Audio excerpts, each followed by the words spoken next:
afin que nous participions à sa sainteté. Hébreux 12, 10.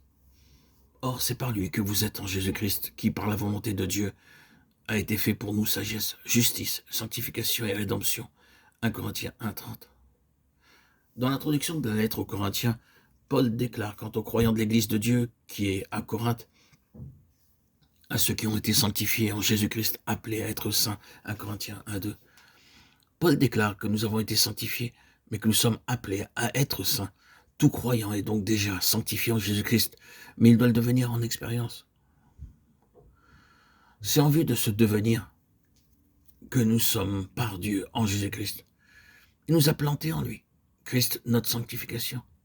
La sainteté est la nature même de Dieu. Et c'est en apprenant à demeurer en lui, instant après instant, que nous devenons graduellement ce qu'en lui nous sommes déjà. Nous devons permettre l'intervention constante de Dieu par l'Esprit pour détruire tout aspect de notre vie naturelle qui voudrait se manifester afin que le développement de la nature sainte de Christ puisse se poursuivre jour après jour. Nous devons être un avec le Saint-Esprit dans le travail d'émondage. La sainteté est progressive et atteint son plein développement en demeurant un avec Christ dans sa mort quant à notre vie propre, qui a été jugée une fois pour toutes. Dieu ayant donné son verdict, jugeons-la aussi et par une offrande joyeuse, livrons-nous à lui, le vivant.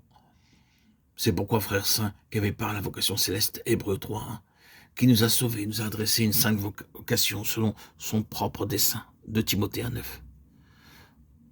Dieu nous adresse cette vocation en vue d'édifier, sous la conduite et l'autorité du Seigneur, une maison.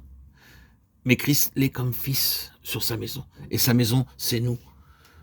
Pourvu que nous retenions jusqu'à la fin la ferme confiance et l'espérance dont nous nous glorifions. Hébreux 3, 6.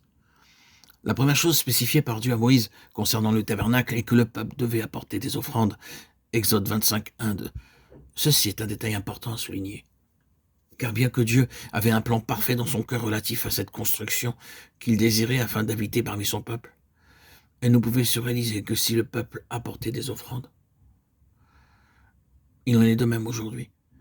Dieu nous adresse cet appel non plus pour édifier une construction matérielle, mais une maison spirituelle dont chaque croyant est une partie, si toutefois nous nous livrons à lui entièrement. Cette maison doit être aussi édifiée d'après un modèle céleste, et ce modèle, c'est Christ. Ainsi, la maison de Dieu, dans toutes ses parties constitutives, est édifiée organiquement par la vie du Seigneur, circulant librement en chacun des membres. Cette maison doit être une reproduction de Christ. Le grain de blé est une conformité à lui, le modèle.